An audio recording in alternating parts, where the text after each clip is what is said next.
I welcome you to this special forum on disaster legal services. Today, we focus on the critical role that civil legal aid plays in disaster response and preparation, beginning with the firsthand experiences of civil legal aid lawyers and disaster response experts presented in rapid-fire presentations, and in a video, a disaster survivor will recount how civil legal aid really helped her in her recovery. Leaders of some of LSC's outstanding Florida grantees, and I mean outstanding, we heard from them today. You are very lucky, you've got wonderful programs here, and we should recognize them with a round of applause. And so leaders of some of them will focus on their vital role in disaster response and preparedness during a panel discussion moderated by LSC's terrific president, Ron Flagg, who will also later recognize 45 Florida legal aid staff with more than 25 years of service. How about that? I join you today after attending one of LSC's signature events, the Innovations in Technology Conference. We just held it in Phoenix a few weeks ago. It was our 25th such technology conference, and more than 700 people attended the event, where over the years, transformative ideas and practices developed there have greatly expanded our grantees' ability to provide high-quality legal assistance to some of our country's most vulnerable citizens. On July 25th of 1974, Richard Nixon signed the LSC Act to help, and I quote, provide equal access to the system of justice in our nation and to provide high-quality legal assistance to those who would be otherwise unable to afford legal counsel. Of the corporation the LSC Act created, Nixon went on to say, here, each day, the old, the unemployed, the underprivileged, and the largely forgotten people of our nation may seek help. Well, 50 years later, they're still seeking help. And LSC and our grantees across the country are still providing it. In fact, during these 5 decades, our extraordinary national network of providers has helped nearly 75 million low-income Americans with their civil legal problems. 75 million.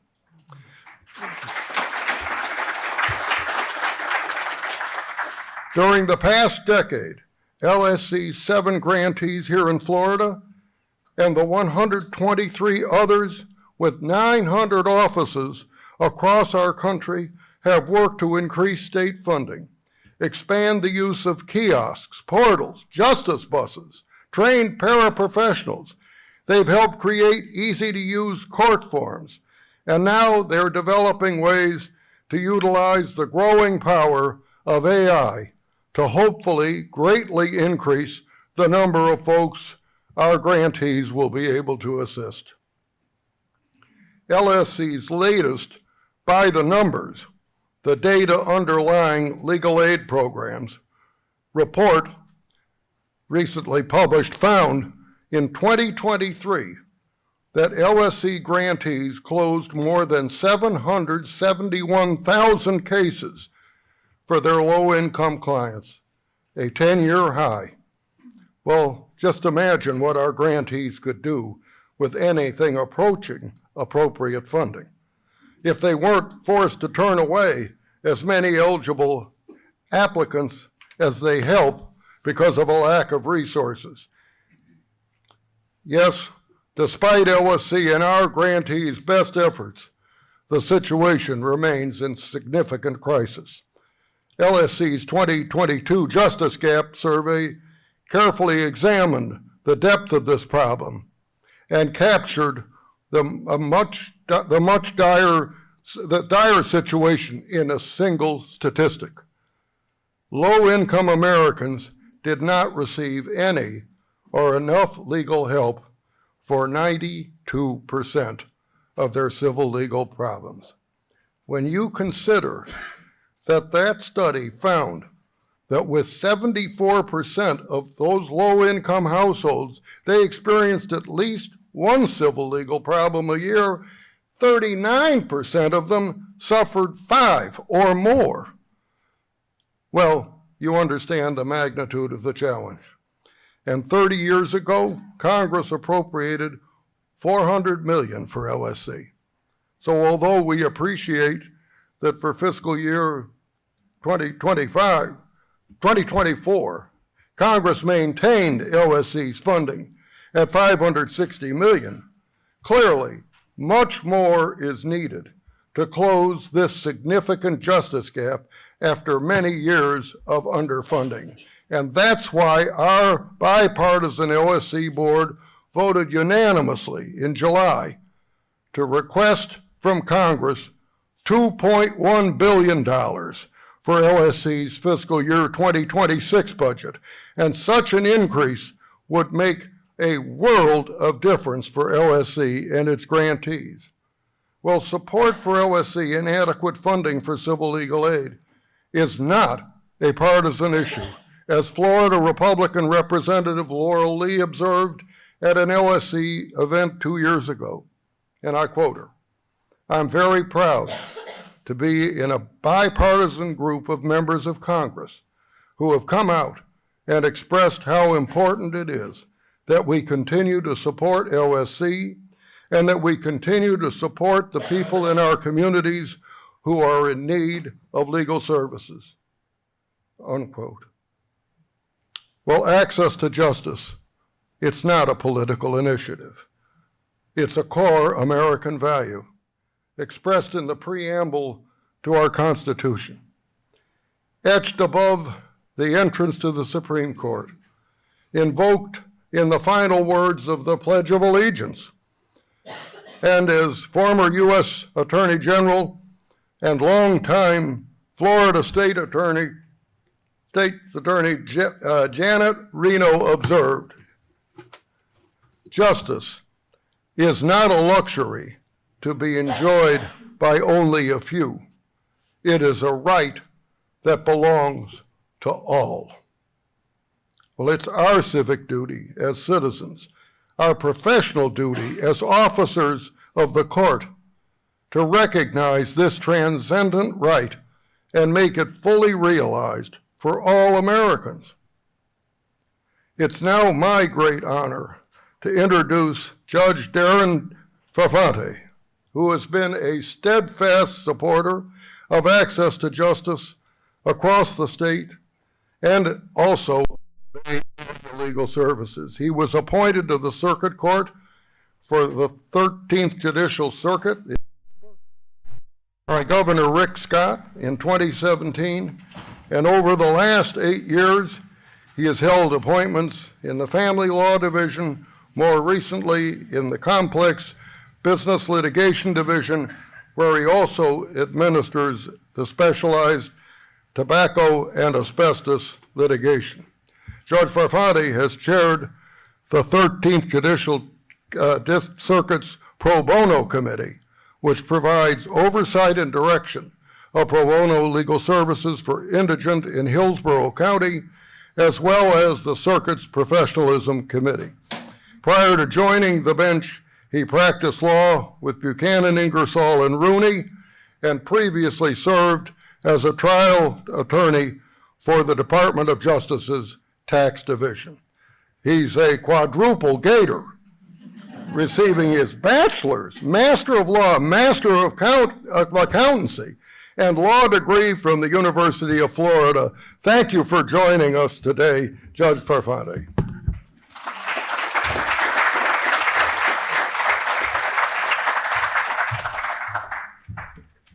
Thank you very much. much, and thank you for giving me the privilege to join you today. Selfishly, I'm looking forward to the forum because I learned so much at these events and meeting as many of you as possible. I know I have a lot of familiar faces out in the crowd.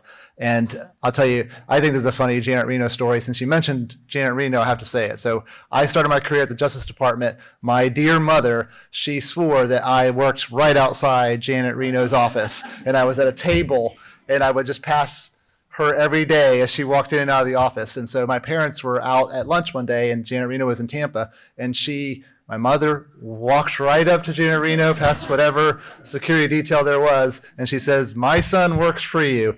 And so I'm sitting at my desk in Washington, and I get a phone call from my mom, so I pick it up. My mom, of course, "Are you busy?" And I said, "No, Mom, what's going on?" She says, "Hold on." And she puts Janet Reno on the phone with me, and this is a true story. Janet Reno says, "Darren, do you have that memo that I asked you to work on?" And she said, "Just have it on my desk when I get back to Washington." So I thought that was very funny. My mother loves that story. But I really enjoy this role. So I have to tell you, as chair, I'm the current chair of the Pro Bono Committee, as was mentioned. Judge Wendy DePaul is the vice chair. She'll be taking over. I've had the privilege of serving in this capacity. I always start when I'm speaking about issues or CLE that I don't speak for all the judges, but I can safely tell you and confidently tell you right now that I will speak for all the judges that I work with when I say that the presence of pro bono attorneys in our courtrooms and the assistance that you provide is a welcomed sight and something that we cherish. I was in the family division for a few years before I took my current assignment in the business court. And I know a lot of you do a lot of work in the family division here in the 13th Judicial Circuit. And those cases, as you all know, do not go away. And so when you invest yourselves in some of these cases and they take on whatever life they take on for years and years, you are investing yourself. It's a commitment, and we certainly appreciate it. And it does not go unnoticed. Hopefully in my role as chair of the Pro Bono Committee, we can take steps. I know we've been talking to the chief about some ways to try and get whatever perks. I know they're small, but getting back to the attorney entrance for pro bono attorneys in the courthouse, so you're not waiting in line now that we're back to in live, maybe some priority scheduling of hearings, something to show a small token of our appreciation. But I hope that you realize when your names appear on these pleadings and when we see that you're engaged in these cases, it does not go unnoticed and it is definitely appreciated. I didn't really appreciate that until I took the bench and I understood the dynamics in some of these cases. And so retired ex-chief Judge Ron Figueroa, I won't paraphrase, he gave a speech up before the Florida Supreme Court that I watch frequently. I have a little snippet that I play at some of my pro bono presentations because I can't say it any better than he would say it. But his speech before the Florida Supreme Court made clear that pro bono attorneys level the playing field. And he talked about how nervous he was to be in that courtroom. Just imagine if you're someone who doesn't have any legal background or knowledge, you've got serious issues and you're dealing with all of that, maybe language, maybe education, maybe issues that you can't even understand what the implications are until you sat down with someone that can help you.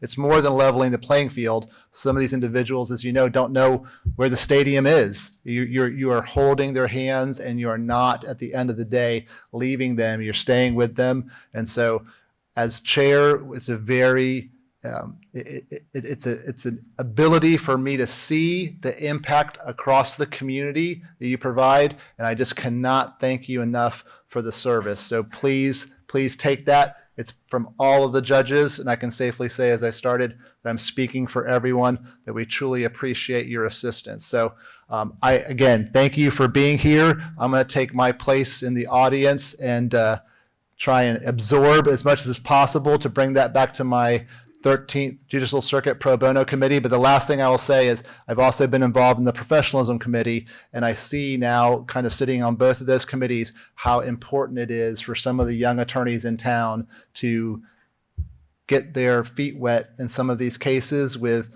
and I don't mean to demean it, but I call it bumper bowling sometimes, because you are setting up a mechanism for some of these young attorneys to get into an area of law they've never practiced, with the idea that you're going to be there, not looking over their shoulder, but guiding them along a path and giving them some excellent mentoring and advice. And you're really developing a lot of the younger attorneys and helping them along the way. So you've set forth with your efforts. You built a legacy that will continue for a long time in Hillsborough County, and I'm honored to be a part of it. And if I can help in any way, please know that my door's open. You can call me, reach out to me if you have any suggestions, anything we can do from our end to facilitate or make your jobs easier to continue doing what you're doing. I'm very receptive, and I hope you will reach out to me. But thank you for the opportunity to speak today. Thank you.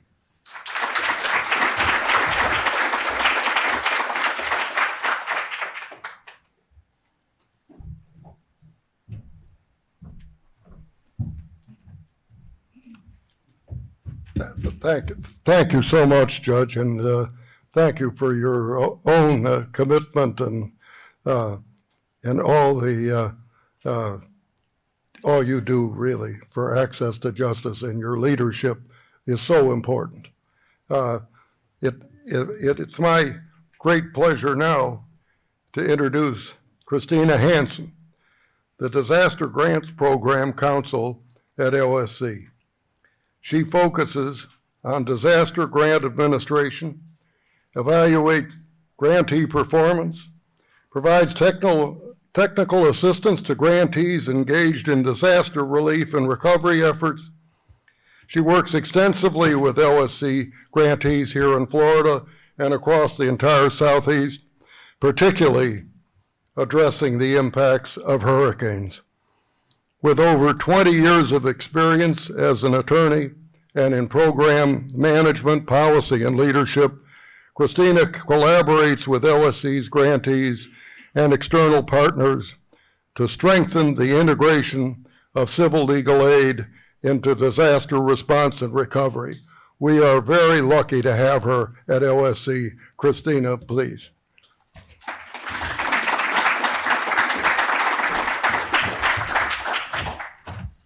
Thank you, John, and hello, everyone. As John mentioned, I'm Christina Hansen. I am a proud member of LSC's Disaster Grants team. Really quickly, for those of you who may not be aware, LSC has 3 disaster funding opportunities through which we award 5 different disaster grants. The disaster team, as John mentioned, oversees and administers those grants. We provide technical assistance to all LSC grantees that experience a disaster in their service area. We provide access and information to multiple audiences through ladrc.org or the Legal Aid Disaster Resource Center and heartlanddisasterhelp.org. And finally, we conduct outreach and education in the national disaster response community about disaster legal services. And I'm honored today to serve as an MC of this special section of today's forum.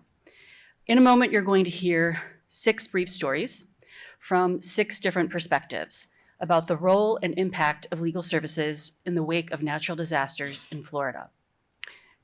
Our speakers are going to take you on a journey where we are in this moment in history with natural disasters increasing in frequency and severity, the devastating impact of disasters on Floridians, especially those with limited resources and where they turn for help, how partnerships and alliances, such as those between faith-based organizations and legal services providers, are critical to reaching people in need, how legal services are just one part of the broader disaster response framework, the benefits to a community when we invest in disaster legal services, and finally, a client's personal account of receiving disaster legal services and the impact it had on housing stability. So without further ado, I'm going to welcome our first speaker to the stage. Jason Susala works from the Ruskin Office of Bay Area Legal Services as part of the disaster relief team. He's going to kick us off by providing some context on the state of natural disasters in Florida. Jason.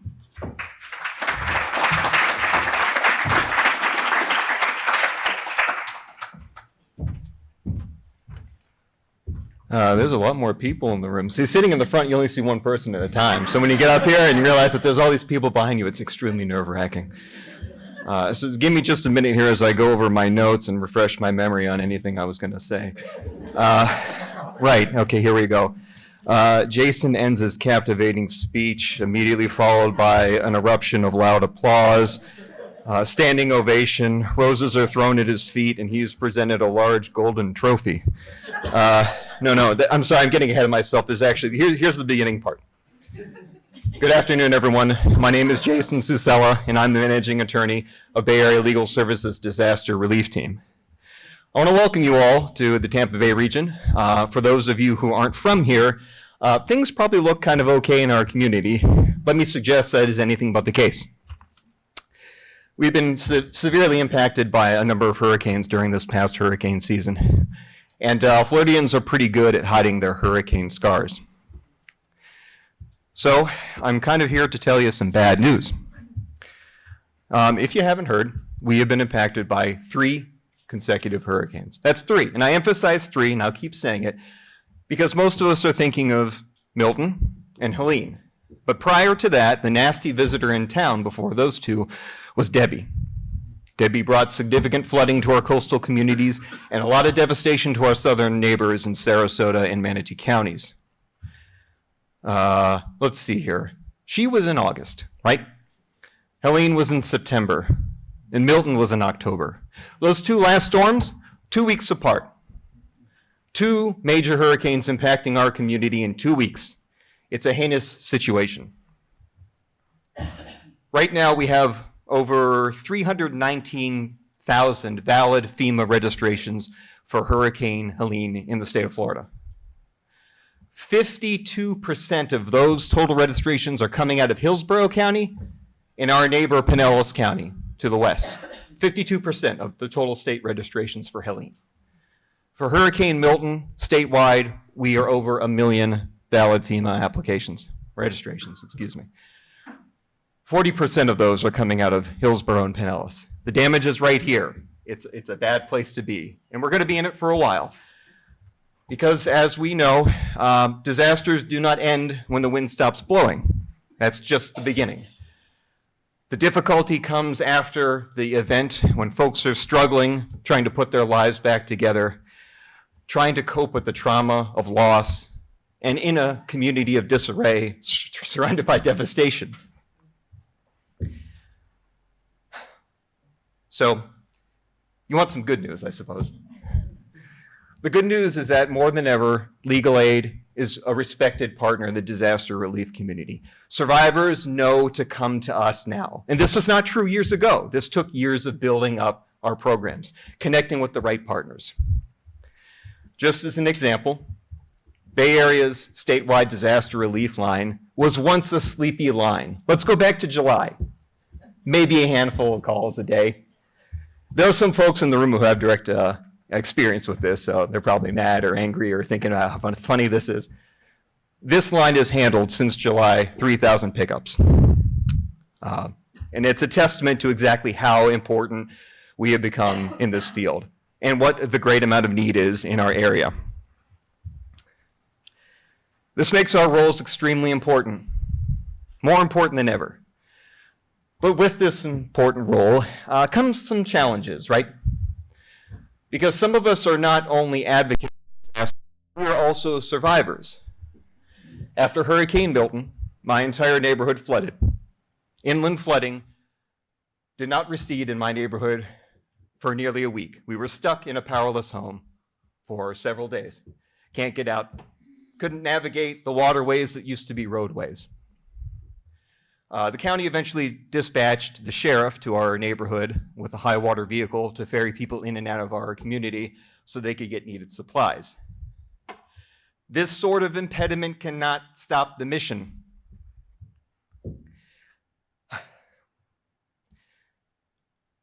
What do? The communities we serve, the vulnerable communities we serve, are already vulnerable before a disaster. They are already suffering due to a variety of socioeconomic issues.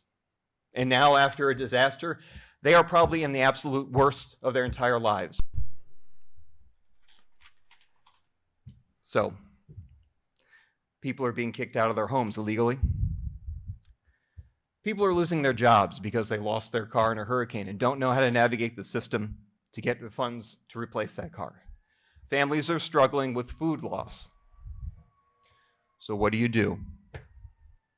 As a disaster advocate, you figure it out.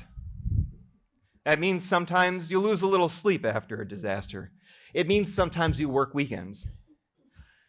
And maybe in some circumstances, it means that you have to utilize your partially submerged 2002 Mercury Sable that is parked in your flooded driveway as your temporary office, using the cigarette lighter as a phone charger to attend multiple daily events and meetings to connect with local authorities, county officials, and disaster relief partners to do your part as a disaster advocate to connect the dots, to help resources flow, to make sure you're doing what you can to help the community. Because it's not about being in your office, not as a disaster advocate.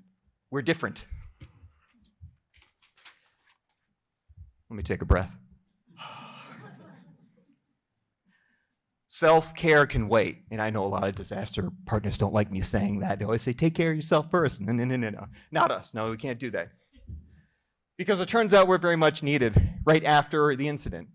Evictions move very quickly here in Florida. We can't sit back and take care of ourselves just yet. We have the luxury of taking care of ourselves later. We got to stick our necks out for these sorts of things. These vulnerable communities, they are extremely at high risk of being taken advantage of after a disaster, much more than other communities. And in many respects, we are the only ones who can help them. As attorneys working in disaster relief, we inhabit a very unique position. We can solve problems that others cannot. And many survivors are never going to recover without legal assistance or intervention. And they need us. Those communities really need us. I dare say the world needs us. Because disasters aren't getting better. We all see that. It's quite the opposite. But you can't help disasters, but you can help survivors. So I leave with one last thought here. Any attorneys in the room, non-legal aid attorneys, I make a plea with you. If you haven't already, consider reaching out to your local legal aid program that may be serving disaster survivors and offer a little bit of your time to help in a pro bono way some of these survivors. We need you, and they need you. Thank you.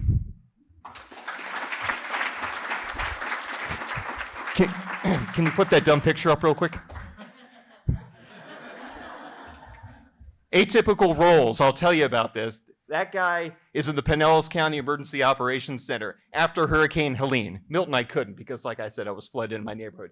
But they pulled me in there to staff a community liaison chair. You can't see it. My coworker here, John Lawless, is sitting next to me. The bad thing about that is that jacket that they gave to me, it's like 2 sizes too small.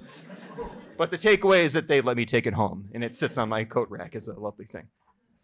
You got to think outside your lane if you're practicing in disaster relief. This is not about sitting in your office. This is about getting out there. This is about talking to community partners you wouldn't talk to otherwise.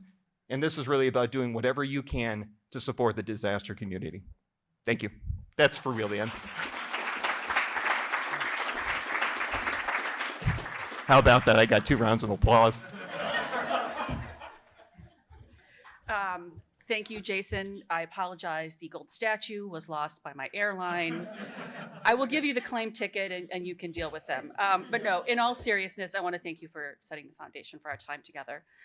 Next, I'd like to welcome to the stage John Martino, who's the Director of Litigation for Community Legal Services in Mid-Florida, working out of the Daytona Beach office. John is going to paint a picture for us about how disasters impact low-income Floridians and how legal aid can help.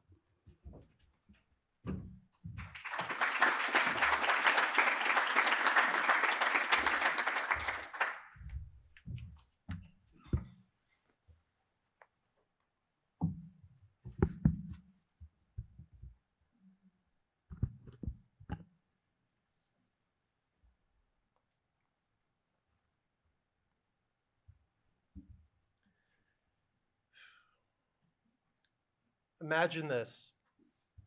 It's the end of your career. After decades of hard work and career changes, and personal sacrifices, you're finally ready to slow down. For those of us lucky enough to reach that point, a new question emerges. Where am I going to spend my remaining years? Living independently in your own home, while often desired, can be difficult when physical limitations and a sense of loneliness start to creep into your life. So you search for a place that will offer you a sense of community, a place that has events that will keep you busy, a place where you can make new memories and spend the last chapters of your life. After looking at several senior living communities, you find a place that seems perfect. It's even affordable by Florida standards, right in the heart of Central Florida. You meet with a sales agent, you tour the campus, and really things look just as good as they sound. The golf course is lush and green. The shared spaces are welcoming and clean. And that events calendar has tons of ways for you to build connection with your neighbors. The agent shows you the apartment and says that there's even a creek just a short walk away. You're very charmed. Excited for this new chapter, you move in. You don't have much savings, but still you decide to buy some new furniture. You look forward to making new friends. You look forward to hosting gatherings. And for a while, things seem perfect. And then you hear about the oncoming storm. A hurricane is headed toward Florida. And at first, you think, no big deal, right? I've been through this before. But you remember talking to the sales agent about it. You asked about flooding, and he indicated it had been a problem in the past. There had been some minor flooding, but no big deal.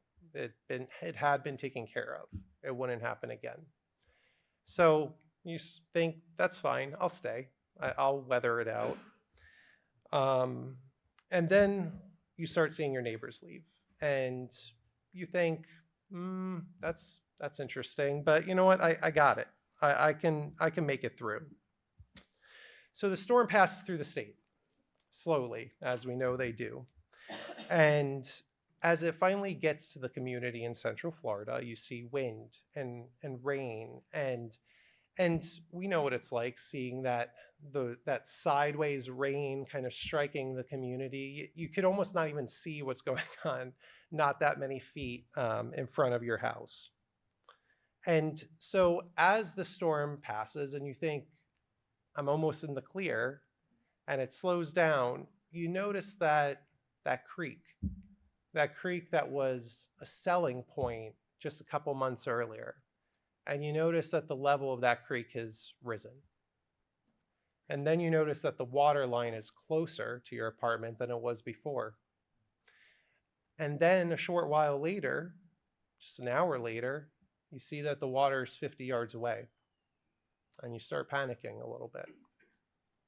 An hour later, you see that it's 30 yards away. You start picking up your stuff that's low to the ground. You start putting it on the counter, on your bed. You start putting it in places where you don't think that the water would possibly get to it. And then the water starts coming in, slowly at first, just through the door. But then it starts coming faster.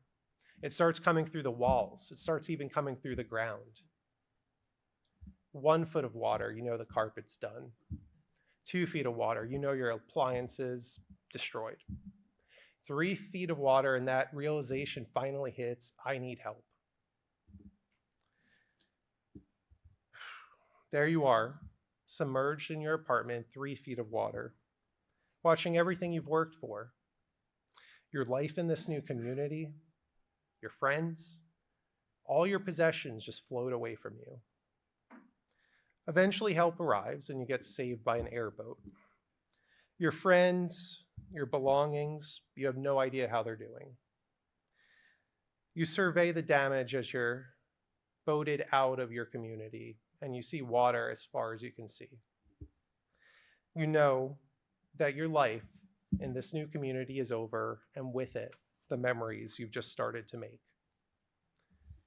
This story captures an experience very similar to many of the clients we represent at Community Legal Services. In 2022, a senior community in our service area was impacted by a devastating flood. The creek that ran along the northern end of the property overflowed and caused several feet of flooding across the property. That prior flooding that was referenced in that story, it was not minor. It was significant, and it was just 5 years earlier. A lot of the people didn't realize that they were being moved into apartments that had been previously flooded and rehabbed. It took weeks for the waters to recede for them to return to their apartments. When they finally returned to their apartments, what they found was devastation. They opened the door and were immediately hit with the smell of musty, stale odor.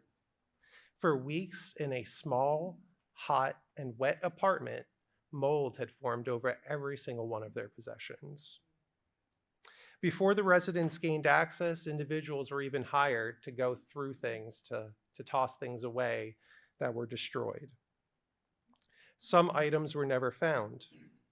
For many, they had nothing left but the clothes on their back. Most lived out of a hotel for months, some even more than a year. There were several times that they had to be shuffled from one hotel to another. Some had nothing to purchase new possessions with other than the $700 that they got from FEMA for assistance. They were financially insecure, they had no permanent housing, and they were unsure of who to turn to. Most, of course, did not have flood insurance because they didn't know that they would need it. During this vulnerable time, these residents were asked to sign a document terminating their lease that also waived liability to protect the property owners. We filed 26 lawsuits on behalf of 33 clients. The causes of actions are negligence, misrepresentation, exploitation of vulnerable adults, and we have one federal fair housing claim. Some might wonder, why is a legal aid firm bringing torts lawsuits? But the truth is that's the only thing that fit the fact pattern. And many of our clients spoke with private attorneys, but no one was willing to take on these cases because it was not worth the time and expense for damages that were as low as these. But for these clients, it's about more than money. It's about months of living out of a hotel. It's about weeks waiting for that water to recede. And it's about that day that they returned to the apartments and saw the depth of their losses. Photographs of deceased relatives that they'll never see again. Their mother's wedding ring. Letters between their parents during World War II. Items that aren't things. They're literally their history. Imagine your history just floating away from you, like grains of sand in the water. Imagine if they had only been told that there was a flooding problem on the property. These cases are ongoing, so I don't talk about any one specific story or any specific defendants. But I bring up this problem that we have, this set of cases, because there are a couple of points that I think are important. And one of them is a core value of Community Legal Services, adaptability. We need to be comfortable going outside the traditional legal aid practice areas. When I was promoted to leadership, I never thought I was going to be handling negligence lawsuits, and that's what I'm doing. The other thing is you have to be adaptable. You have to hire staff that fits the needs of the community. Unlike some of the other programs here, we didn't have a disaster unit to deal with these cases, so we built one from scratch. The other point is that for seniors, for other survivors of disasters, legal aid is the last line of defense. We are the only ones who will be there for them. We are their ticket to the courthouse. Without us, they don't get their day in court. What impact we ultimately make on these cases is yet to be realized. But what I can tell you is that every single day that I practice, their stories motivate me and my colleagues and my team. What we're doing would not be possible without organizations like Legal Services Corporation, Volunteer Florida, Funding Florida Legal Aid, Equal Justice Works, and our fellow legal aid partners, who not only offer advice because they have more experience than us when it comes to disaster work, but they offer logistical assistance as well, whether it's a justice bus or it's help on our helpline or whatever the case may be. Our legal aid partners have been instrumental to us dealing with the deluge of new clients. So going forward, just know that legal aid organizations like Community Legal Services are always going to be there to help survivors like the ones I just described, to not only help them pursue justice, but to achieve it. Thank you.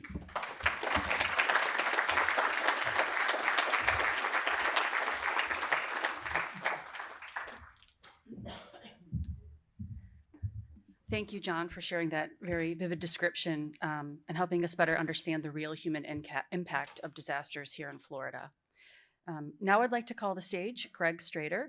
Greg is the co-regional manager for the Southeastern United States for World Renew Disaster Response Services, a faith-based humanitarian organization.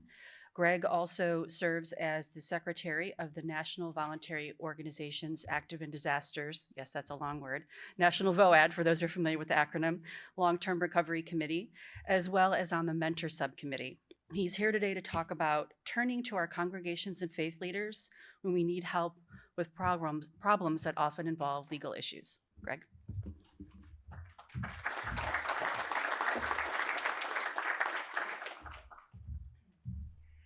Thank you, Christine, and it's a pleasure to be with you this afternoon. As Christine indicated, I am Greg Strader. I serve as the co-regional manager for World Renew for the Southeastern region, a very busy region between Florida, Georgia, South Carolina, and fortunately, the state of Alabama has not been in the mix this last season. You see on the screen the World Renew logo and our motto. Living justice are the first two words. So I feel like I'm in good company with this audience today and appreciate the opportunity to join you. In the last 51 years, World Renew has provided the support of 44,000 volunteers responding to communities all over North America, both the United States and in Canada. And as a result of those volunteer service, 430,000 families have been assisted, nothing compared with the support legal services and their grantees have provided to individuals throughout the country. But it's something. And as partners, we're able to accomplish so much more. I'm not an attorney, but I've seen firsthand the vital work of legal services organizations in support of disaster response and recovery efforts, assisting survivors. My first major role in disaster response dates back 47 years to the University of Evansville plane crash that I responded to as a representative from the American Red Cross. I wish I knew then what I know now about the vital work of legal services in providing support to, giving voice to individuals at a time when they needed desperately the support of that voice so they could find it in themselves to advocate for themselves.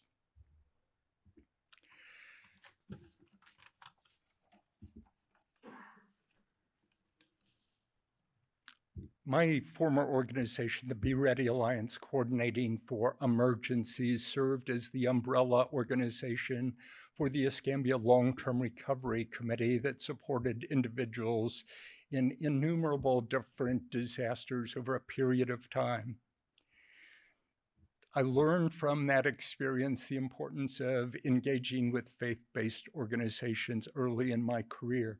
World Renew was one of the organizations that responded to my community after Hurricane Ivan, which I'll talk about later, after a 2014 flood, after tornadoes in 2016, and after Hurricane Sally in 2020. It may not seem obvious to outsiders the important partnership that our community has with our legal services partners in our community. What I've learned over a period of time is the importance of collaboration, not only with legal services, but also with those with whom you partner. In the initial aftermath of a disaster, people, when impacted, oftentimes turn to their churches and faith-based organizations in their community seeking help and assistance. And when we're partnering with others, we're in a position to provide that assistance. When people come to us, we provide them an opportunity to hear their story, to share their needs, to identify ways that we, in collaboration with other partners, can meet their needs. Whether it's food assistance or basic needs or securing housing in circumstances such as you've heard about just now, about individuals displaced from their dwelling. The assistance of legal services in addressing the issues associated with illegal evictions and with FEMA appeals, and the innumerable different issues that you face day in, day out, but exacerbated at the time of disaster, become very important to those of us who are providing support to those survivors. My partnership with legal services dates back more than 20 years to Hurricane Ivan in 2004. In my community, which is about 300,000 individuals, the 6,000 homes destroyed and the 12,000 that experienced major damage to their dwelling was very significant. 115,000 families in that community were impacted with damages to their home. 4,000 businesses closed for the last time as a result of Hurricane Ivan. And within weeks, over 5,000 families ended up placed in FEMA temporary housing until their homes could be repaired or restored. At that time, I served as the CEO for the American Red Cross of Northwest Florida, and my other role was to volunteer my time as the chair of the case management organization in my community. What I saw from that were many individuals that turned to case management because they had nowhere else to turn. And we found ourselves very quickly turning to our partners that we had come to know through the support of Leslie Powell Boudreau, who entered into the conversation with us to help us address issues like air property titles that had been passed down from one generation to the next, that was in fact the very obstacle to those survivors being able to secure assistance from those organizations otherwise there to help. Thanks to the engagement of legal services, we were able to address those issues related to title issues. We were able to support survivors as they were returned to their homes after hope was restored, once they connected with legal services representatives and case managers. We found ourselves with a unique opportunity at the end of the Stafford Act limitation of temporary housing, where we found ourselves facing survivors still in temporary housing at that Stafford Act limitation. Through partnership with Legal Services of North Florida, we were able to define a path to accepting what became 214 mobile homes and trailers through the FEMA donation program and through the modified group sale process, to continue housing those survivors for an additional 12 months. At the end of that 12 months, we were able to say that we had fulfilled the mission and had accomplished our intended purpose of returning those families to a repaired home. But for many renters in our community, we found that their road to recovery was continued. So thanks to the support of legal services, we were able to partner with them to work through issues, thanks to their connection with our clients, the long road to recovery by being able to donate 90 of those mobile homes to individuals that were pre-disaster renters. We did so in concert with the work of our case management partners and with the resources made available to us through your partners that were able to help these clients navigate what was unfamiliar territory to them, developing a plan to maintain a home, developing a strategy to being able to afford flood insurance in the future, to do all the things necessary to own and operate their own household. I've continued to work with legal services organizations now through many decades working here in Florida. John Lawless is certainly an important partner and has taken on an extraordinary role as the chair of the long-term recovery group that is supporting survivors in their recovery here in Hillsborough County and in neighboring Pinellas County. Jason serves not only as the secretary for that LTRG, but also serves as a member of the board of the Florida VOAD. These two gentlemen have also supported Inform Florida, the overarching organization that connects 211, 311, 511, 988 organizations, all the information and referral services, and have provided training to them so that they can recognize a legal issue and provide appropriate referrals when necessary.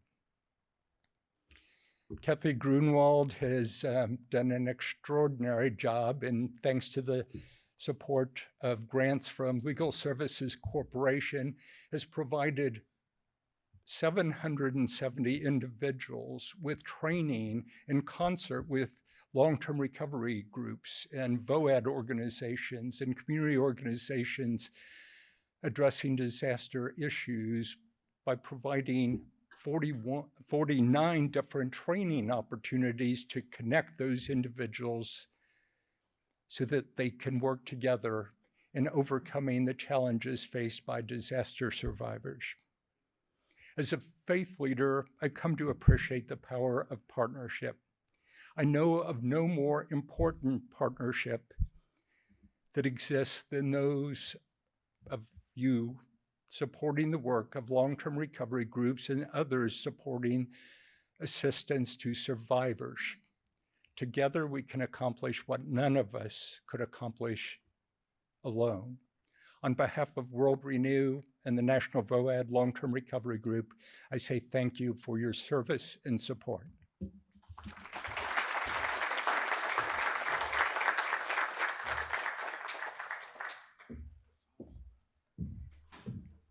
Greg, thank you so much for joining us today and sharing both your experiences and your expertise. We really appreciate it. Next, I'd like to invite Peter Dunnis to join us on stage. Peter is the Regional Managing Attorney for Florida Rural Legal Services, based in the Fort Myers office. He's going to share with us his insights on the community benefits that come from investing in the provision of disaster legal services. Peter.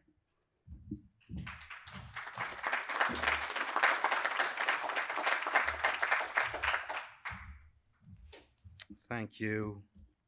And I'm going to try to be quick here to keep us on time, so I may talk a little fast, but I think you'll all be able to keep up. I wanted to take a few moments to speak a little bit about what I consider to be one of the most important things about long-term funding in disaster aid. My name is Peter Dennis. I'm with Florida Rural Legal Services. I am a managing attorney out of the Fort Myers office, and many of you may remember in 2022, we were hit with Hurricane Ian.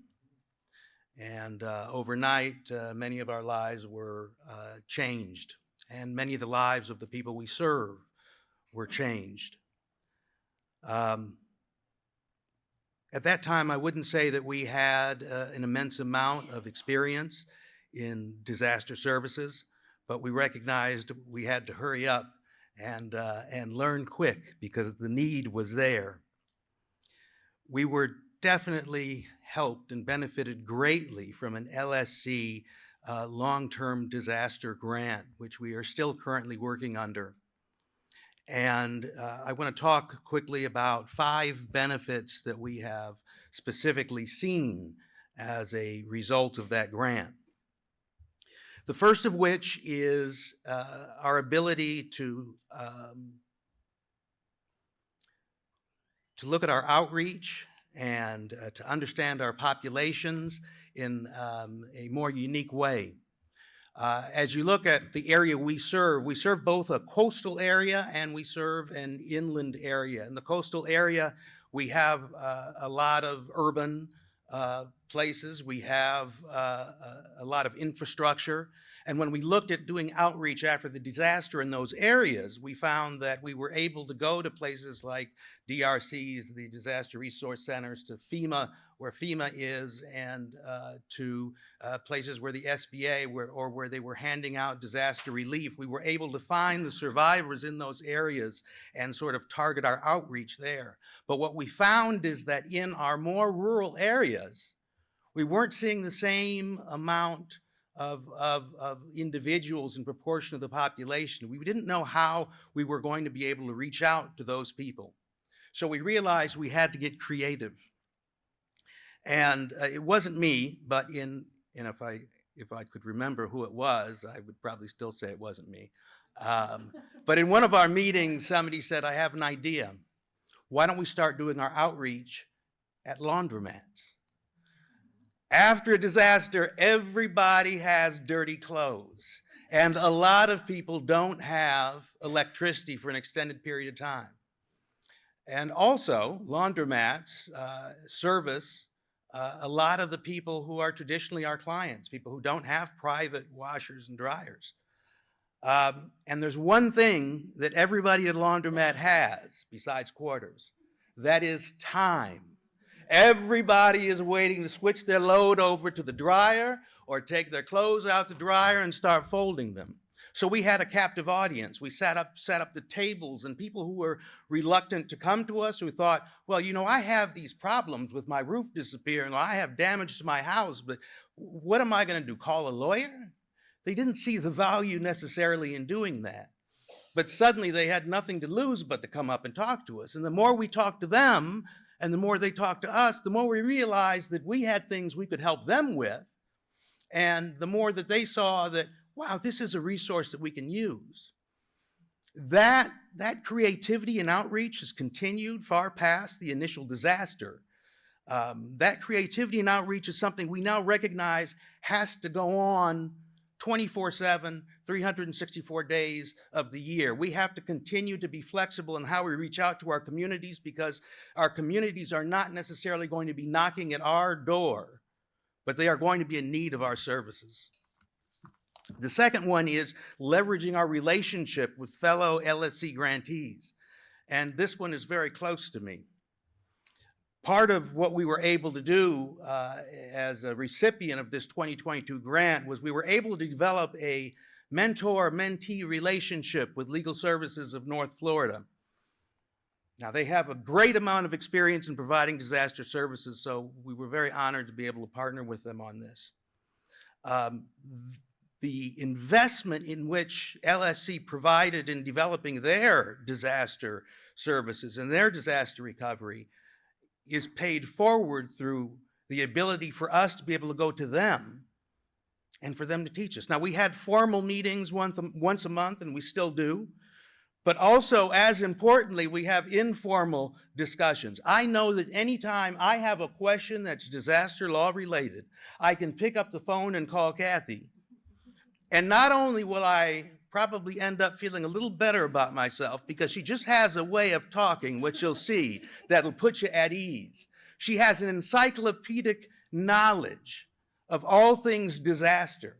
And what more, she knows exactly, if she doesn't know what it is that she can answer, she knows where I can find it and who I can talk to. And most importantly, she probably has their home phone number. It's amazing to be able to leverage that LSC network, that network of grantees that we're able to call not only our colleagues, but people who share the same passion that we do, especially in times of need. The third thing I'll talk about is enhancing our community partnerships. That is extremely important, not only in times of disaster, but in our normal blue skies. After a disaster occurs, everybody's running around. They're trying to figure out who they can talk to, what they can do. Everybody's bumping heads. And a lot of times we lose the ability to help people because we're replicating services.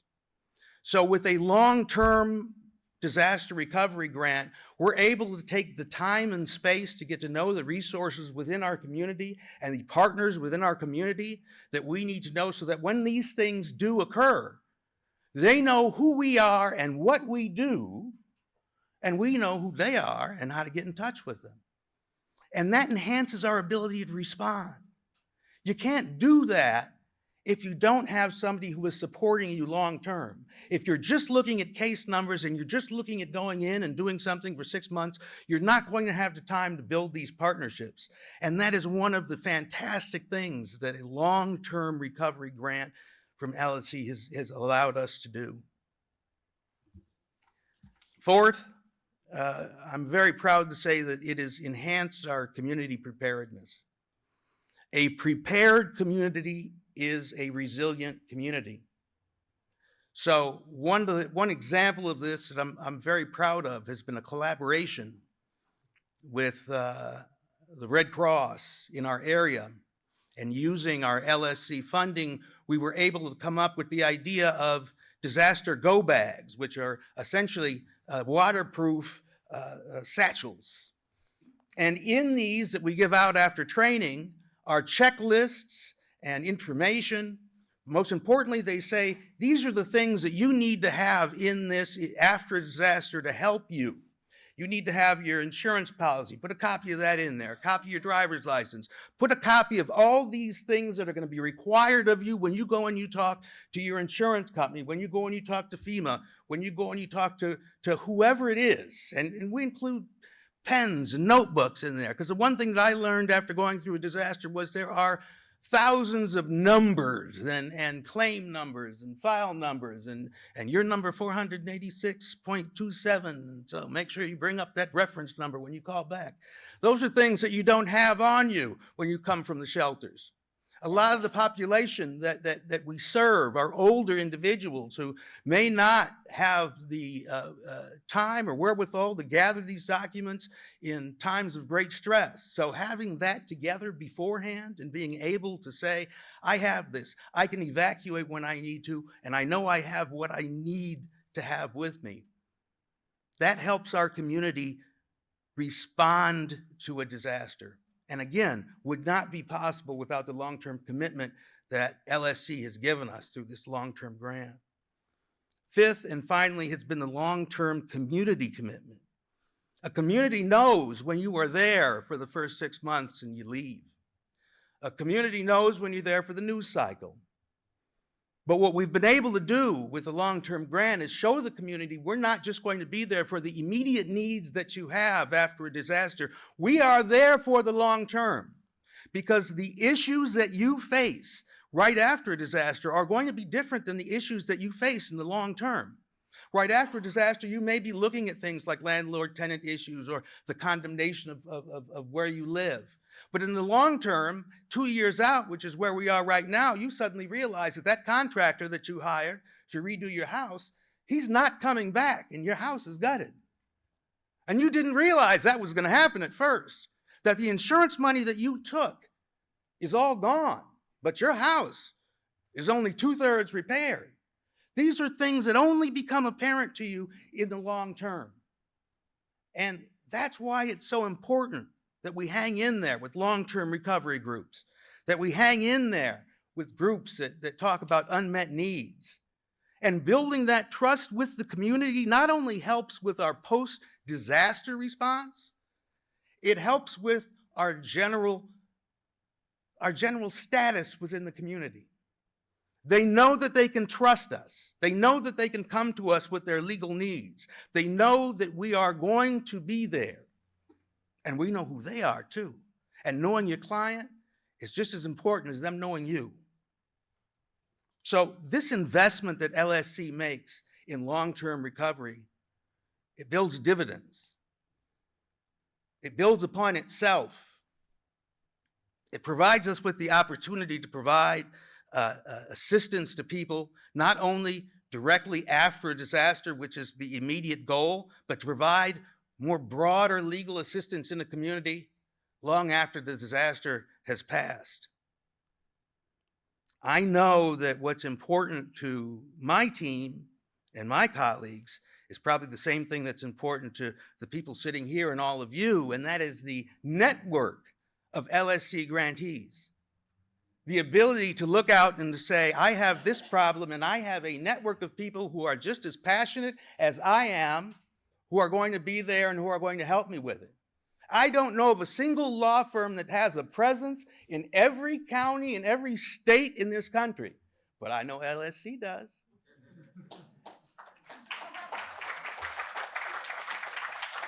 And that is powerful. That connection is powerful.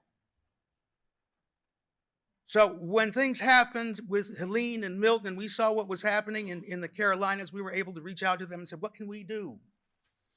Now, they may not have needed our help, but they knew we were there for them. Just like I know the people in Southern California right now are being helped by LSC grantees in that area.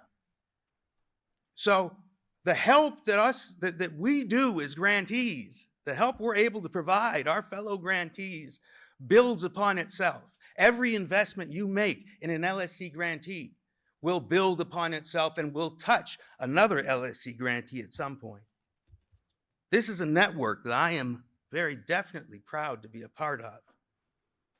I can say, speaking for myself, but I'm sure, again, the sentiment is shared, that working in legal aid is not just a job, it is a mission. It's something that you're called to do.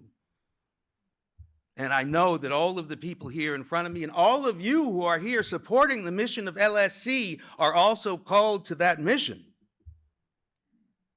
I can say that working in that mission with an LSC grantee has been one of the greatest privileges that I've had in the 20 years since I received my law degree. And for that, I thank LSC. I thank them not only for providing me with that opportunity, but providing my community with the opportunity to receive the assistance that they need, for providing our communities across the country with the opportunity to not only have their own LSCs receive this knowledge, but to share that knowledge with their fellow LSC grantees all over the country.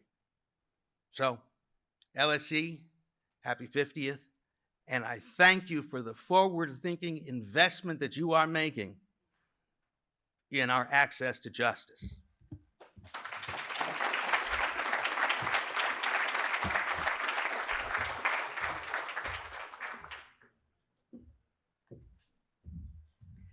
Thank you so much, Peter. Next, I'm thrilled to bring up a name you've heard a few times today, Kathy Grunwald. Kathy serves as the Disaster Coordinator Attorney for Legal Services of North Florida in their Tallahassee office. And she's here today to share her perspective on the thread that connects legal services to the broader disaster response and recovery network. Kathy.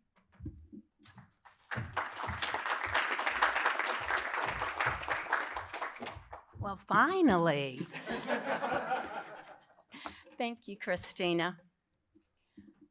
A slide.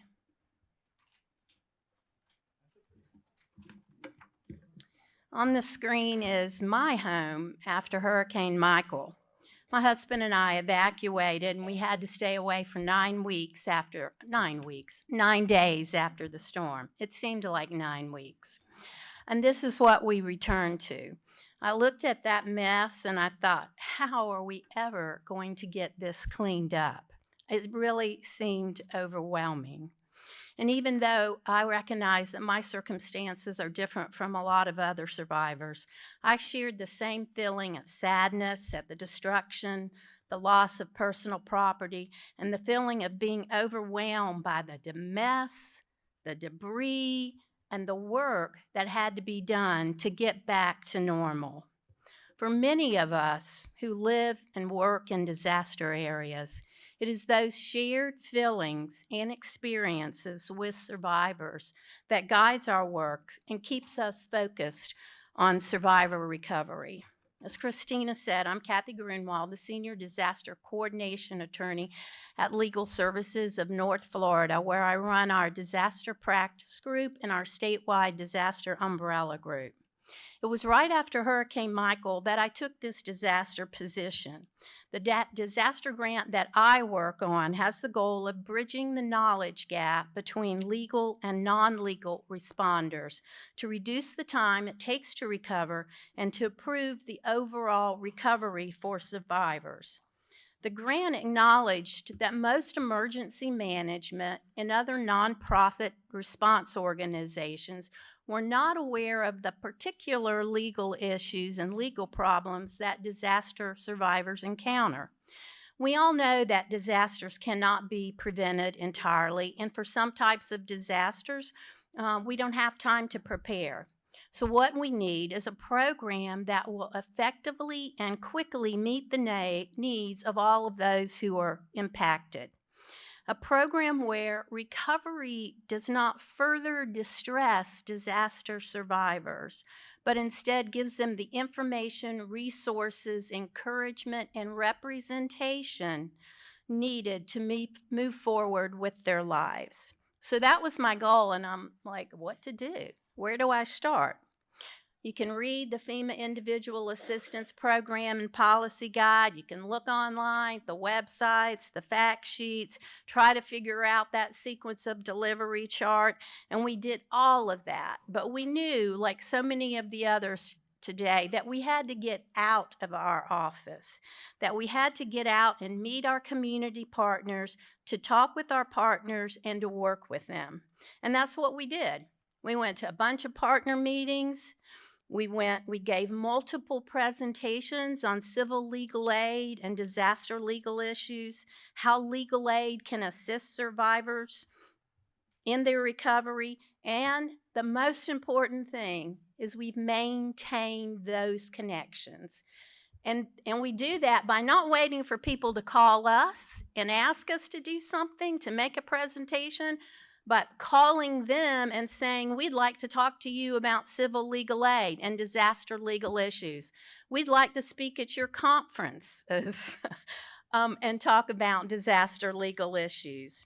We held a regional conference. We've held 2 statewide disaster conferences that's open to our legal and non-legal partners, and that's thanks to our LSC grant. And then we reached out to the state of Florida, government departments and agencies, particularly the Florida Department of Emergency Management and Volunteer Florida. I remember calling and emailing the Pam Hughes, who is the Human Services Program Manager at the Florida Department of Emergency Management. And I believe Greg had given me her name. And so I wrote her and I said, I'd like to come talk to you about disaster legal issues. And she said, okay. So I showed up at the State Emergency Operations Center, and there were 10 other people there waiting for that presentation. So I thought to myself, okay, these people are interested. Maybe they get it. And so that meeting resulted in us for a tour of the State Emergency Operations Center, which was interesting. But more importantly, it established connections to people in state government, our individual assistance officer, the state housing officer, and many others. And eventually, at a seat at the table at the state of Florida daily mass care calls that are held in advance of an upcoming disaster and for weeks after that. On those daily calls, we report out on what we, legal services, is seeing in the field. What are our clients calling about? And that's to a whole group of people all through the state. But it's also on these calls that we learn about the resources that are available to help our clients with their immediate needs. Places to go for food, for water, for baby supplies. Where can I get a shower? Where can I laundry my clothes? Who's picking up the debris? Is that tarp for free? All of those things, you just don't know that until you've experienced it and gone through with it. Who's out there with the chainsaw cutting down your tree? Who's picking up your tree? Where's the Family Assistance Center? Those are all the things that we hear on that daily mass care call. And I don't just keep that information to myself. I take that back. I send that out to our disaster umbrella group so that they can help the folks, the survivors in their community. And the same goes for the legal information that we share. They don't keep it to themselves. Our partners gain insight into typical legal issues and civil legal aid. Now, these recovery workers may be able to recognize a legal issue and know where to refer folks for legal assistance. Does it make a difference? I'm absolutely sure that it does and certain that it does. And here's how I know. I have many, many examples of people calling our office, our partners, where they have seen somebody out in the field who they believe has a legal issue. And where can they go? Who should they call? What's the legal services program in that area? And we're fortunate to be able to give them that information. We're fortunate now to have the disaster legal helpline that Jason and John work on. I'm smiling because I didn't say Jason for John and John for Jason. Move on, Kathy. We'll talk about it later. So we get, in fact, this morning I got a question from one of our partners about somebody who was having a legal issue. Of course, it was a housing issue. But that disaster legal helpline is a wonderful thing for us to have in Florida, and for the fact that it's also the hotline during an emergency and immediately after is made it so much easier for survivors, so much quicker. There's not a whole bunch of phone calls. It goes there and they know immediately where to send the call, and people get immediate assistance. And finally, in Florida, we've seen a lot. We had this year alone hurricanes, tornadoes, floods, and freezing winter weather. But working together with our legal and our non-legal partners, we can ease the recovery of our clients and survivors. So I want to say thank you for asking me to be a part of this, and thank you for your support of disaster legal assistance.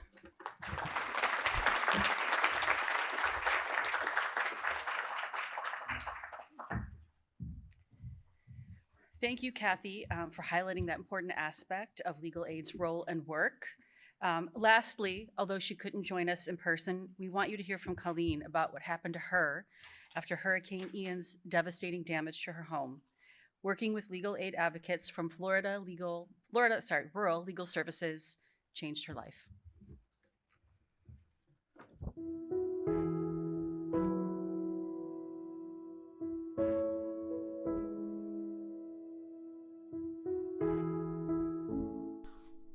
I was hurt. because I don't have a huge amount of money, and I lost my husband a year and a half ago, and it's just been difficult. I think that for not just seniors, and I'm a widow also, we don't know always what to do or how to go about it to get the help we need. And there's a lot of companies out there that take advantage of us.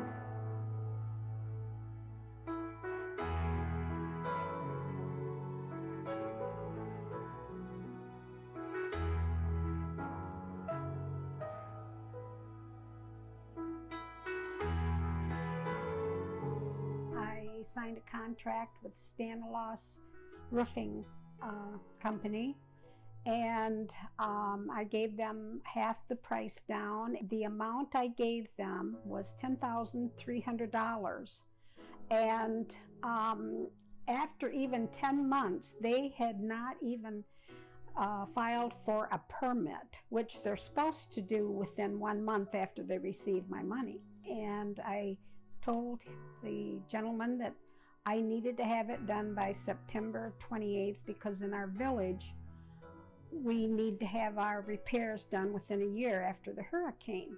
He said it will be done by the end of August. Well, it was not done by the end of August. It was not done by September 28th. Finally got them on the phone in October, and they said it will be done by December 12th.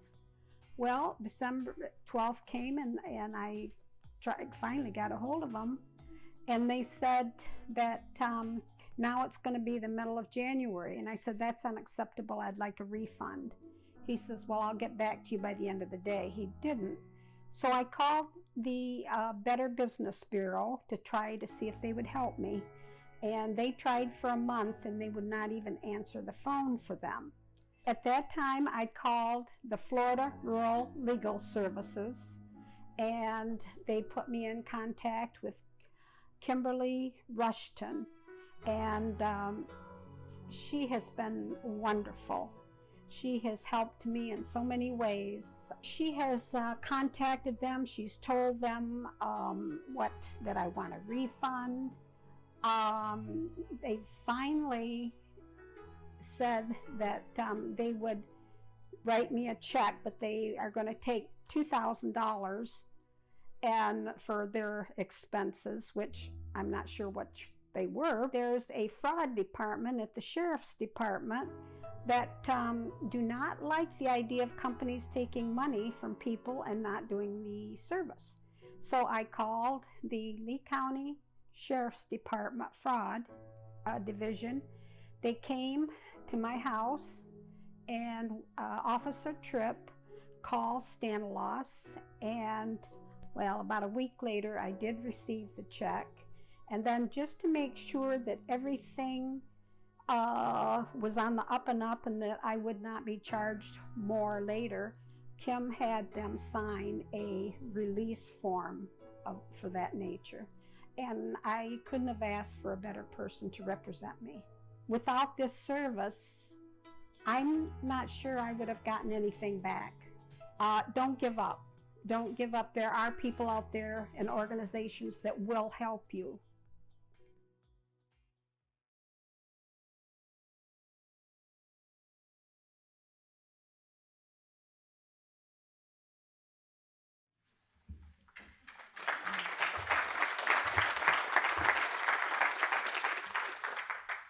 Colleen's experience, along with the stories we've heard today from Jason, John, Greg, Peter, and Kathy, highlight the essential role of legal aid in our communities and the impact that it can have on disaster survivors. So if everyone will please join me quickly in giving our speakers another round of applause.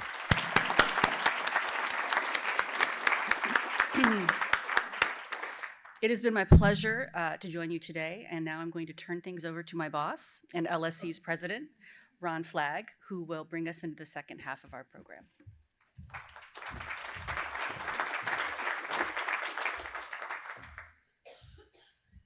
Thank you, Christina. As I get an opportunity to travel all across the country to speak on behalf of LSC, and I can tell you the most frightening feeling I ever have is having to follow a single speaker who is compelling, engaging, makes you laugh, makes you cry. To follow 6 such speakers is truly frightening. So I'm going to need some help, and I'd like John and Jason and Peter and Kathy to join me up here to relieve. Believe you me, I'm far more frightened than Jason was, notwithstanding what he might have said. So if you'll all come up and join me. What we're going to do here is do a deeper dive on a theme that we heard from all of them, as well as Greg, which is collaboration. In the face of a disaster, much less in the face of 5 or 10 disasters in a short period of time, it truly takes a village, and we're gonna ask our colleagues about that. Let's jump right into that topic with Kathy, a question for you, just to level set. What are the legal issues that you see and your colleagues see most frequently in the immediate aftermath of the hurricanes or the tornadoes that you've seen in Florida over the course of the last 5-6 years? Well, I'll tell you, without exception, the first thing we hear about are landlord-tenant problems. Some people might think that's surprising, but tenants don't really understand what their rights are. Do they have to continue to pay rent? Landlords don't really understand what they can do. Well, I'll tell you what they can't do is just push people out. But those are our immediate questions. After that, then it's FEMA. You know, what can I get? How do I apply? Where do I apply? What should I put in that application? And then it's questions, which is really related to landlord-tenant, about mobile home parks. What rights do they have? What is a mobile home park resident's responsibility, but what is the mobile home owner's responsibility as well? So that's usually right there at the top. And then after that, it's questions from homeowners about mortgages. My house is a mess. I can't go to work. Do I still have to pay my mortgage? Those kinds of questions. And you may remember during COVID, there was a moratorium. That's a combination of forbearance and moratorium.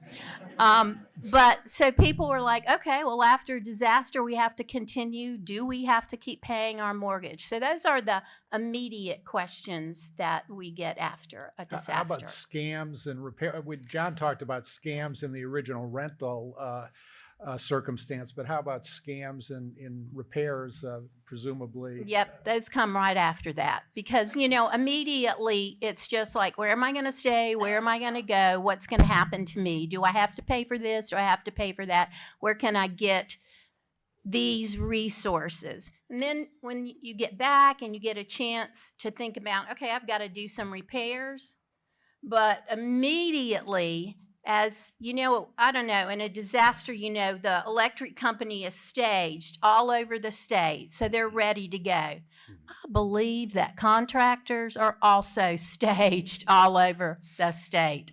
And they're coming in from everywhere. And so, and some of them are very fine, reputable people, but a lot of them are not. You heard about one in that video that we saw, but there are many of those kinds of stories in the state of Florida. And we, as well as the state, warns people about scams, but these people are very charming and people need help.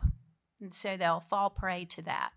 So when we go to Capitol Hill or around the country and we talk about legal aid and disaster relief, people are often surprised. They say, what the heck am I going to do? Why would I need a lawyer when I'm standing in the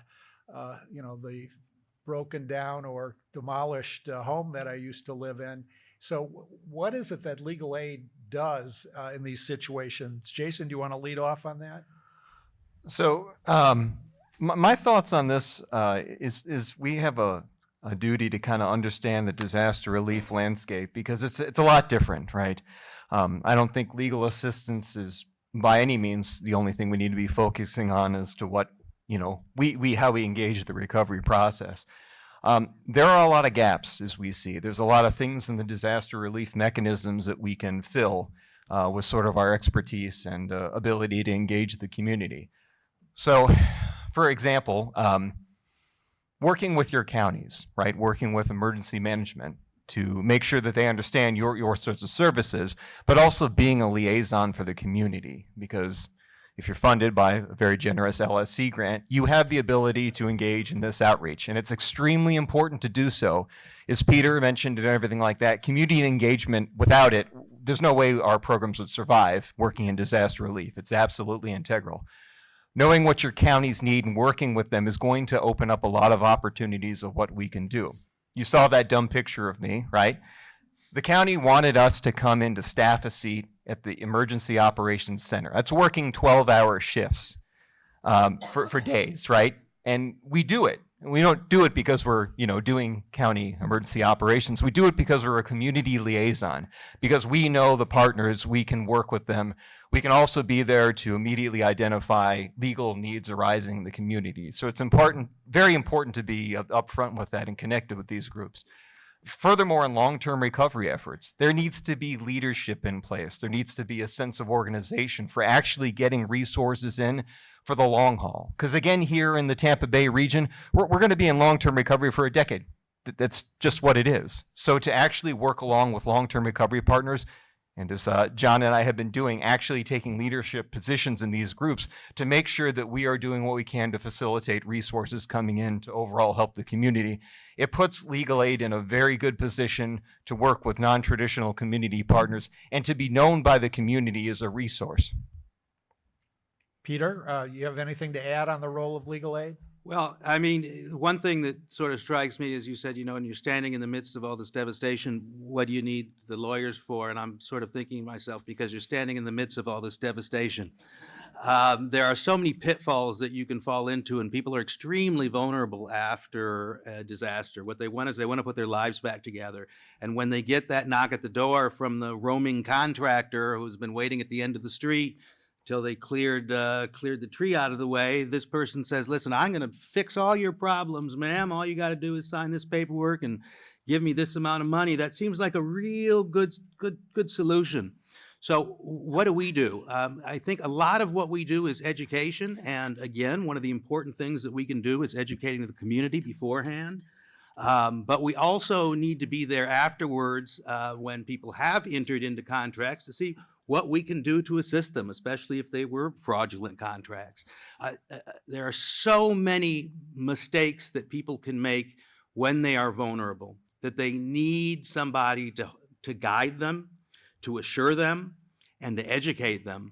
And I think that is absolutely one of the roles that we can fulfill in legal aid. John? It's whatever they need, I mean, it's, we, as I was talking about earlier, you don't know what the legal issue is going to be that's going to be needed, right? And you need to be able to adapt to whatever that's going to be. We got to be jack of all trades when you're working within disaster. Unlike, we have amazing attorneys across all our firms. But the disaster attorneys in particular need to be generalists. They need to be able to handle anything that comes their way. So in the last 5 years alone, I believe there have been 10 federally declared disasters in Florida, which, living in Washington, D.C. seems incredible since I don't think we've had any. But what does sort of the multiplier effect, how does that affect the people you serve and your work? Kathy and Jason, do you want to speak to that? I'll just for a moment talk about multiple disasters in 1 year. Some of our clients are applying for FEMA in 3 different disasters. So that's 3 different applications. That's 3 different conversations with FEMA. And I know from sitting in a DRC that I was in there one time and a survivor was talking to a FEMA person, and they were required, the FEMA person, to ask them the name of the disaster and the date it happened. And the FEMA person was giving the person all the hints that they could, but they couldn't say it. And I just thought that was ridiculous. So honestly, I made a pretend phone call, and said, yeah, I'm here on Hurricane Ian. You know, it happened on May, whatever. Because I just wanted to knock on, but I can't, and this year, it's the same thing, except they all happen. And so they, when you get a letter from FEMA, it didn't say, this is about Hurricane Helene. It gives you the disaster, the DR number. Well, who knows that? You've got 3 DR numbers and 1 registration number, which one of us talked about having to remember. So you have 3 registration numbers, 3 DR numbers. It's overwhelming. And you have to remember what happened on each disaster. Well, on that one, the window blew out, but this one, the part of my roof came off. So it really is difficult for survivors. And for us, we need to have patience, empathy, put ourselves in their position. Believe me, you won't remember which storm it was. You just can't. And help them get through that process. Kathy, a quick follow-up. We have disasters all over the country. Do you do other dialects if we need your help? Jason? No, I do a Southern dialect. I can do some accents. I'll share it with everyone later.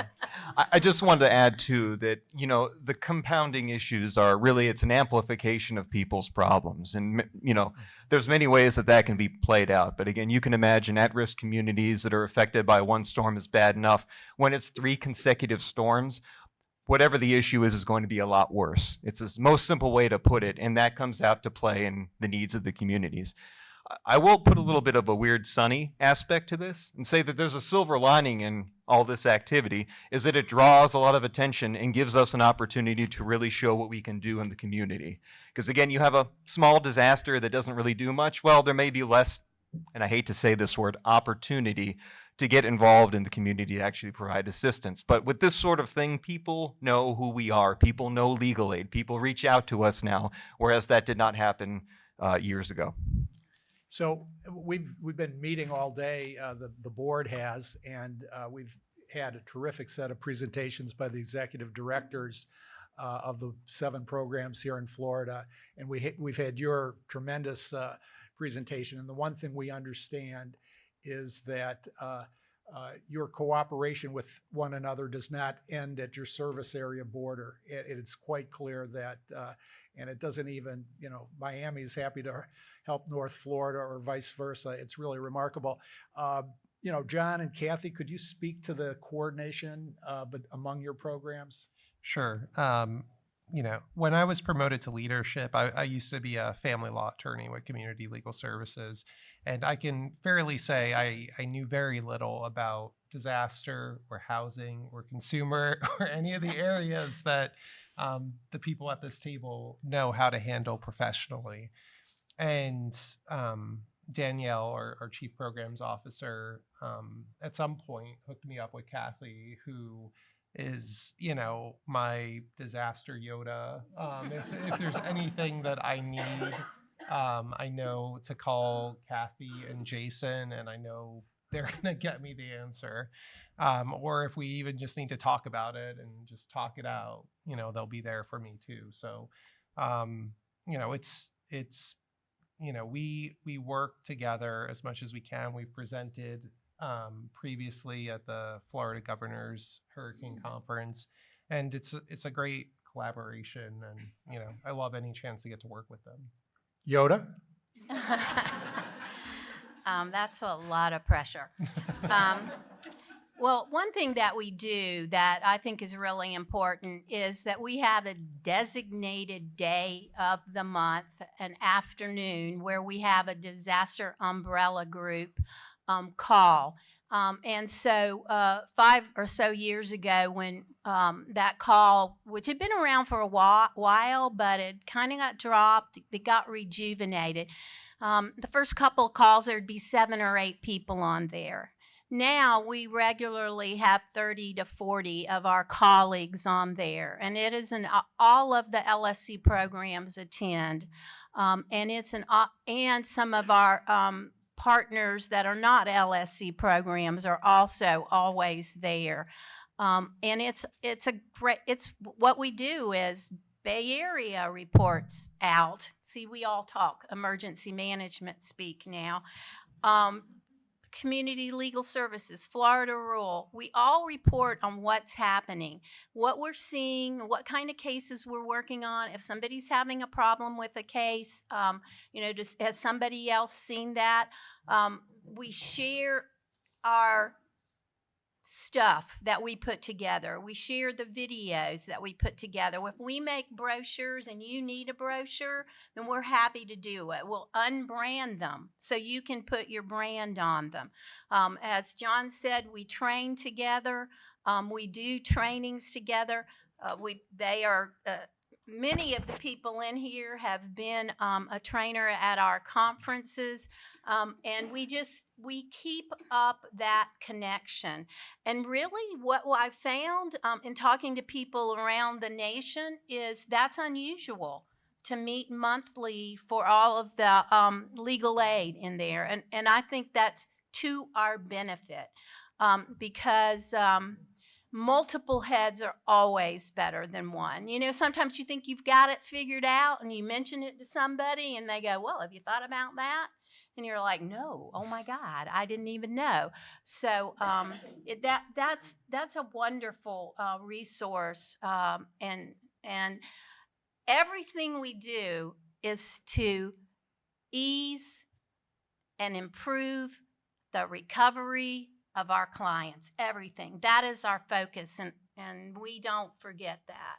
Peter? Can you talk about how cool I am? Yeah, that, Jason is so cool. You heard it here. And John is so tall.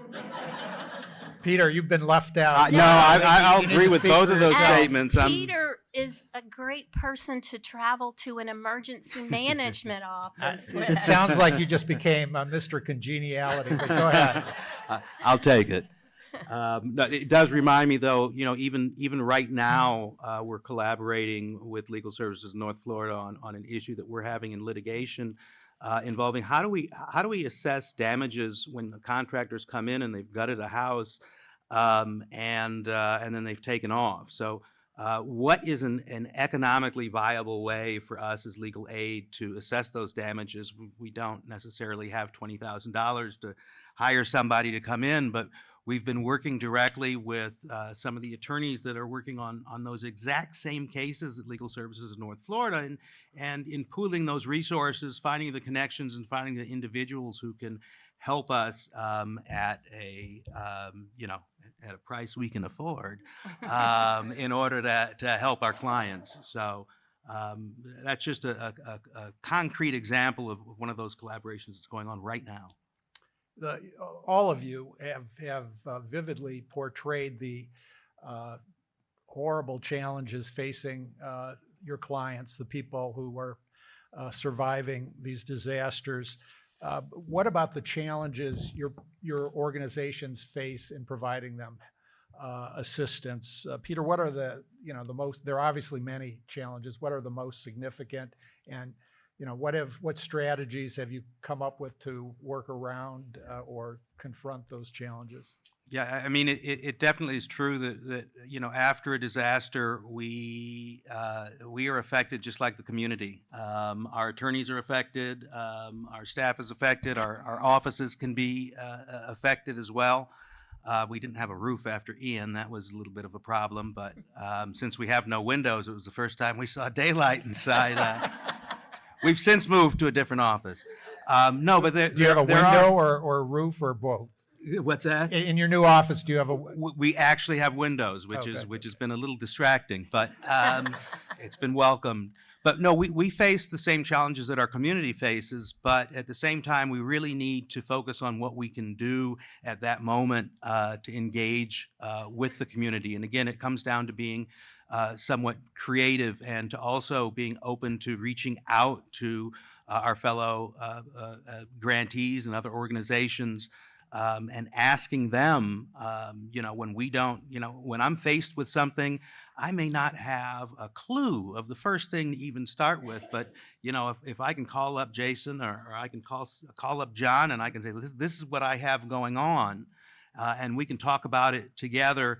That's really important in moving forward. Also, after disaster, there's so much distraction.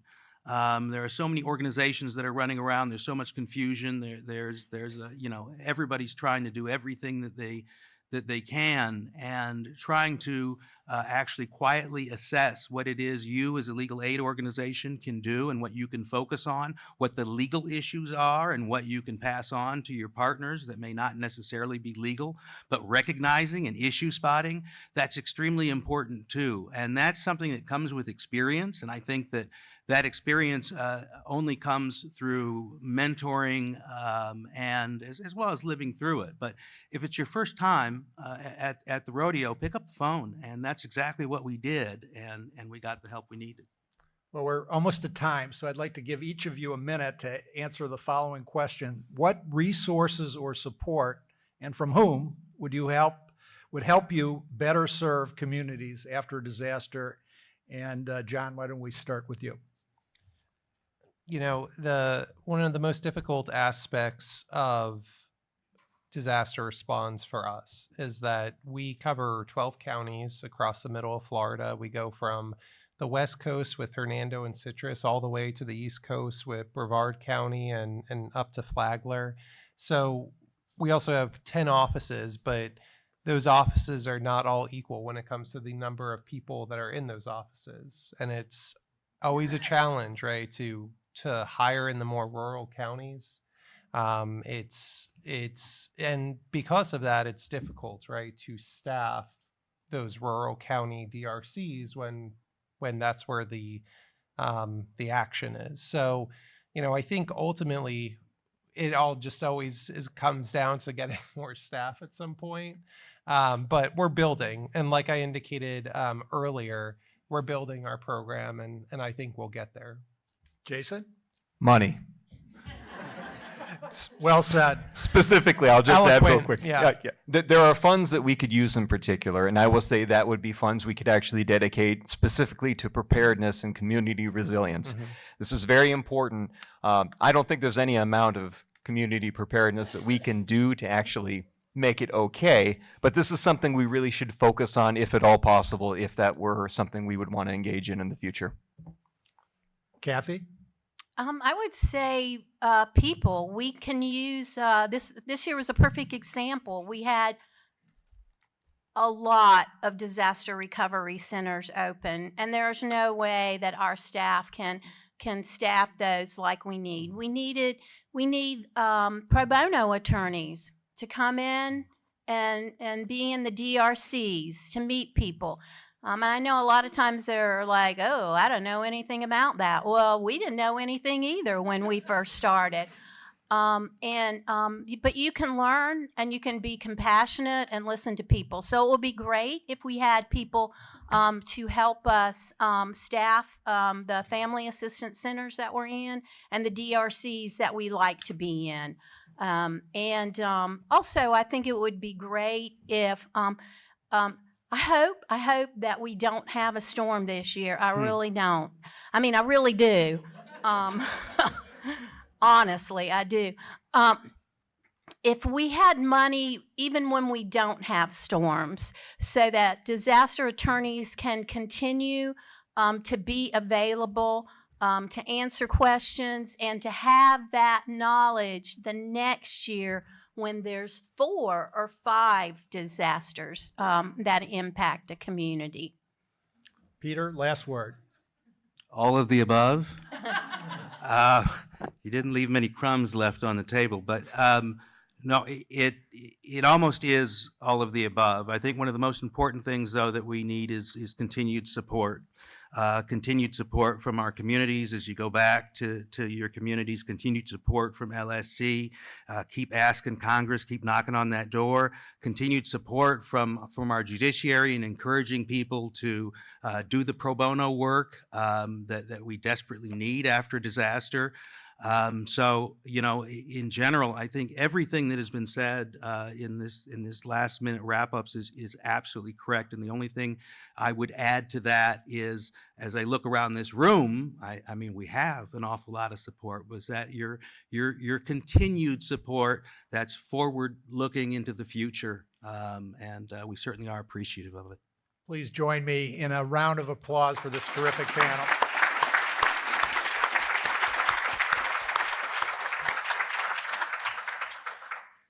It's obvious from what we've heard today that the work of all of our programs in Florida is truly changing the lives of those people in the state who are lucky enough to receive it. Unfortunately, as all of you know better than I, far too few people are able to access that help. 1 in 2 people are turned away, and that's the ratio even before disasters hit, which makes it all the more important to recognize the individuals who have dedicated their careers to working in our legal aid programs here in Florida. On the backs of the programs that were at your seat today, Jessica is holding it up. On the backs of those programs are the names of attorneys, paralegals, administrative personnel, and other advocates who have given 25 or more years of their lives to working in civil legal aid, some 30, some more than 40. I mean, that's you know, a half a lifetime or more in an entire professional career. Please join me in applauding all of their work and contributions.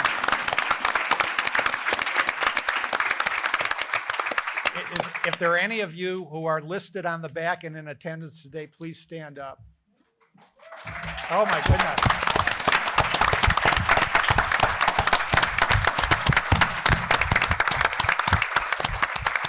You are truly heroes. Thank you. Before we close and make our way to the reception, I want to thank all of those who've had a hand in putting together today's forum, our grantee leaders and staff members who helped plan and prepare for today. It was no coincidence that we ended up with such a stellar group of speakers. We were directed to them by our colleagues here in Florida. Thank you to our speakers. Thank you to our hotel staff who helped us, and event staff who helped us and supported us so well. And last but certainly not least, my LSC colleagues who, as always, did a stellar job of pulling together today's program. A big round of applause for everyone. Now, if you enjoyed today's program, we'll be repackaging it on social media and on our website. You can join us on our YouTube channel at Legal Services Corp, or post about what you learned today on Instagram, LinkedIn, and X. And you know, keep those thumbs up coming. Lastly, I invite you to join us at a reception just a few minutes from now, when we'll be honoring 7 dedicated pro bono volunteer attorneys that were nominated by our Florida grantees, as well as 2 great champions of justice, the newly sworn-in Senator Ashley Moody and Florida Supreme Court Justice John Coryell. The reception begins at 6 o'clock at Foley and Lardner on Tampa Street. And please join us, and thank you all for being here today and supporting Legal Aid.